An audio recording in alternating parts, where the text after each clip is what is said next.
शिक्षक साथियों नमस्कार। मैं अजय कुमार आपके सामने मौजूद हूँ अपने विचारों को आपके साथ साझा करने के लिए।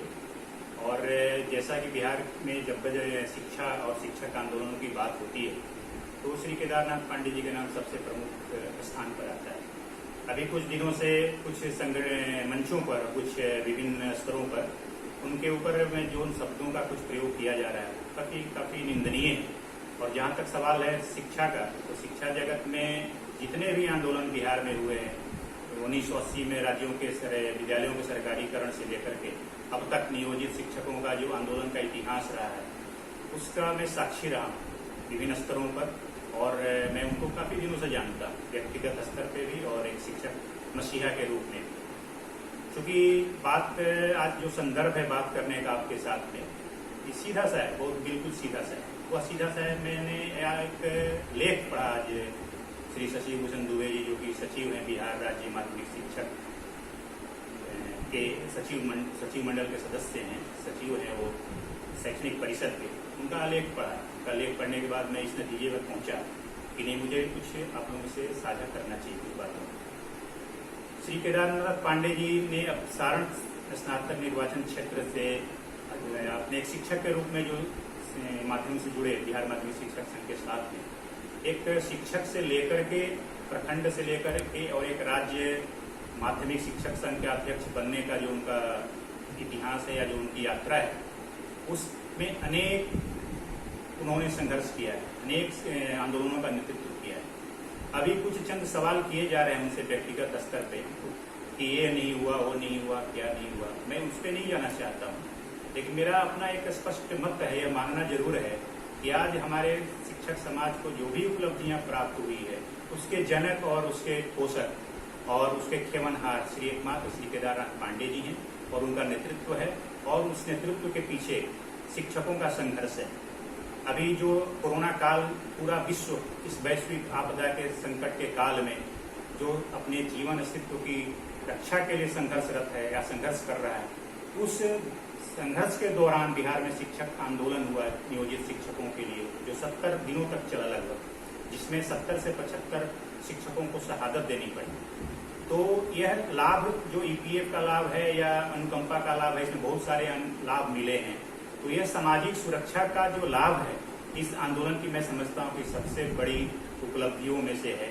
उन शिक्षकों के परिवारों के भरण पोषण के लिए जिन्हें अनुकंपा का लाभ मिलने जा रहा है। तो आंदोलन होते हैं, आंदोलन की पृष्ठभूमि में उसका रिजल्ट आता है, उसका सार्थक परिणाम आता है। और हम परीक्षा देने जब छात्र के रूप में जाते थे कभी यह परिकल्पना हम लोग नहीं कर सकते थे, या आज भी कोई छात्र नहीं कर सकता है कि मैं परीक्षा में गया और मुझे 100 में 100% अंक प्राप्त हो जाए। ये एक निरंतर प्रक्रिया है। सेवा शर्त में सुधार एक निरंतर प्रक्रिया है। मेरा आप लोगों से विनम्र निवेदन है कि ऐसे व्यक्तित्व के ऊपर अमर्यादित शब्दों का प्रयोग न किया जाए जिससे हमारे पूरे शिक्षक समाज के ऊपर एक प्रश्नवाचक चिन्ह लगता है। हम एक शिक्षक हैं, शिक्षक समाज के दर्पण होते हैं और समाज की प्रतिभाओं को तराशने का कार्य करते हैं। आज देश में जो भी बौद्धिक स्तर है उसमें हमारा कहीं न कहीं योगदान लिखा जाएगा, और जब योगदान लिखा जाए उस समय यह कलम का टीका हमारे मस्तिष्क पर न लगे कि हमने अपने समाज के एक रहनुमा को हमने अमर्यादित शब्दों का, जिसे मैं यहाँ कहना भी नहीं उचित नहीं समझता हूँ क्योंकि मैं अपनी वाणी से कभी अमर्यादित शब्दों का प्रयोग नहीं करता। तो समाज के अंदर ये संदेश जा रहा है, गलत संदेश जा रहा है कि जब ऐसे शिक्षक समाज में लोग ऐसे बैठे हुए लोग, कुछ लोग तथाकथित लोग जिन्हें हमारे शिक्षक समाज से शायद बहुत लेना देना नहीं होगा, मैं जैसा समझता हूँ, इस तरह के प्रयोग करके पूरे समाज की मर्यादा को तार-तार कर रहे हैं। मैं जहाँ तक जानता हूँ बिहार में हमें बहुत चीज प्राप्त करना है। प्राप्त जो है लड़ाई और संघर्ष बौद्धिक स्तर से हो सकता है। संघर्ष के 2 तरीके होते हैं, एक सत्य और एक अहिंसा के साथ में।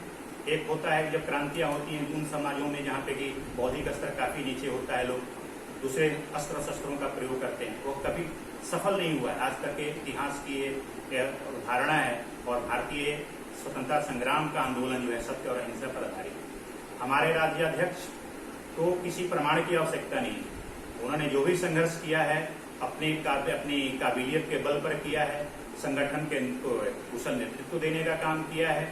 मैं कहता हूं कि आज बिहार विधान परिषद में 6 से 7 शिक्षकों के प्रतिनिधि, यह सवाल अन्य प्रतिनिधियों से क्यों नहीं खड़ा किया जाता है। तो मैं इस प्रश्न के अंदर ही एक उत्तर छिपा हुआ है, क्योंकि हमारी अपेक्षाएं और उम्मीदों पर खड़ा होने वाला एक ही शख्स है और रहनुमा है और व्यक्तित्व है, जिसका नाम श्री केदारनाथ पांडे है। इसीलिए हम उनके ऊपर आक्षेप भी लगाने की बहुत सारे लोग चेष्टा कर रहे हैं, जो कि घोर निंदनीय है, घोर घृणित है और समाज के ऊपर एक बहुत बड़ा कलंक का टीका है। मैं आपसे पुनः निवेदन करता हूं कि हमें जो भी लक्ष्य प्राप्त करना है, लक्ष्य प्राप्त करने के लिए कुशल नेतृत्व का होना जरूरी है। मैं जानता हूं कि श्री पांडे जी इन सब चीजों से विचलित होने वाले व्यक्तित्व नहीं है, क्योंकि उनके अंदर जो दृढ़ता है वो दृढ़ता किसी भी से कम नहीं है, बल्कि वो एक दृढ़ प्रतिज्ञ व्यक्ति जो कि कभी किसी भावनाओं में बहते नहीं। वो अपना लक्ष्य के प्राप्ति के लिए हमेशा सजग प्रहरी के रूप में काम करने का वो काम करते हैं। सत्य का हमेशा संघर्ष सत्ता से रहा है, इसमें कोई दो राय नहीं है, और निरंकुशता से न्याय को लड़ना पड़ता है, इसमें भी कोई दो राय नहीं। मैं आपसे ये जरूर कहूंगा कि हमें नए स्वप्न देखने और स्वप्न को साकार करने की अगर काबिलियत किसी में है, उस राज्याध्यक्ष श्री केदारनाथ पांडे जी के नेतृत्व में आस्था रखते हुए, उनको सहयोग करते हुए, न कि समाज को तोड़ते हुए। समाज में कुछ लोग चाहते हैं कि ये आंदोलन जो है वो भटक जाए। ये आंदोलनों को भटकाने का समय नहीं है, बल्कि संगठित होने का समय है। मैं कहता हूँ, लोग कहते हैं आशावादी हमें होना चाहिए। हमारे अटल बिहारी वाजपेयी जी, पूर्व प्रधानमंत्री अटल बिहारी वाजपेयी जी कहा करते थे कि आदमी को चाहिए कि वह जूझे, परिस्थितियों से लड़े, एक स्वप्न टूटे तो दूसरा गढ़े। तो हमें स्वप्न देखना है, हमें कार्ल मार्क्स का अनुयायी होना है। जो कार्ल मार्क्स कहते थे कि सपनों में संसार जीता है, सपनों को जिंदा रखिए, अपने अंदर वो जज्बा रखिए और लक्ष्य प्राप्ति होने तक, विवेकानंद जी कहते थे उठो जागो, तब तक संघर्ष करते रहो जब तक कि लक्ष्य के करीब ना आ जाओ। मेरा आपसे पुनः निवेदन है, नम्र निवेदन है, शिक्षक समाज की मर्यादा का जो उल्लंघन की चेष्टा की जा रही है, उसको हम लोग रोकें, उसको बंद करें और श्री केदारनाथ पांडे जी के कुशल नेतृत्व में आस्था रखते हुए हम इस संगठन को चट्टानी एकता दें, इस संगठन को मजबूत बनाएं। संगठन में ही शक्ति होती है और संगठन में ही नेतृत्व करने का जज्बा होता है।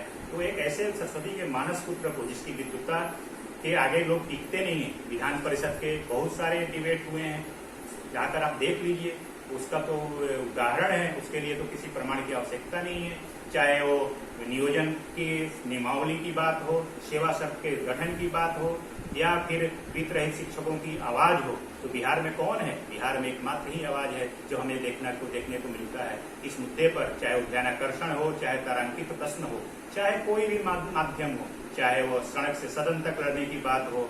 एक व्यक्तित्व का उभर कर आना यह दिखाता है कि नहीं, हमारी अपेक्षाएं उनसे ज्यादा है। तो हमें यह प्रश्न करना चाहिए, बिहार सरकार के मुख्यमंत्री से भी करना चाहिए, क्योंकि बिहार के मुख्यमंत्री श्री केदारनाथ पांडे जी नहीं है और बिहार माध्यमिक शिक्षक के वो राज्याध्यक्ष राज्य के अध्यक्ष हैं, और बिहार माध्यमिक शिक्षक संघ इस कोई राजनीतिक संगठन भी नहीं है। वो संगठन है आपके आंदोलन का नेतृत्व करने का, वह संगठन है आपको एक सही मार्ग पे ले जाने का और आपकी उम्मीदों पर खरा उतरने का और सरकार के बीच में एक सेतु का काम करने का। तो हम क्यों नहीं श्री केदारनाथ पांडे जी के नेतृत्व में उनको इतना हम संबल दें, उनको इतना आत्मबल दें, जिससे कि वो इस उम्र के पड़ाव में जो एक योद्धा का जो गुण है उनके अंदर, वह और आगे बढ़े, प्रखर हो और हमें लक्ष्यों की प्राप्ति में सहायक हो। मैं इन्हीं शब्दों के साथ मैं इतनी जरूर बात कहूंगा, उनके लिए दो शब्द जरूर कहना आपसे चाहूंगा कि जो हर शिक्षक का ढाल बना, अधिकार सम्मान बना, जो दृढ़ संकल्प और सत्य मार्ग का नायक है, हम सब का केदारनाथ जननायक है। इन्हीं शब्दों के साथ मैं अपनी वाणी को विश्राम देता हूं और मैं समझता हूं कि और आसानीपूर्ण विश्वास करता हूं कि शिक्षक समाज के ऊपर जो गुरुतर उत्तरदायित्व है, उसकी पूर्ति के लिए हम उनके कुशल नेतृत्व में संगठित रहेंगे और आगे बढ़ेंगे, आंदोलन को और तीव्र गति देंगे और जो मांगे अधूरी रह गई हैं उसको पूर्ण करने का हम दृढ़ संकल्प लेंगे। इन्हीं शब्दों के साथ आपका बहुत बहुत आभार और धन्यवाद।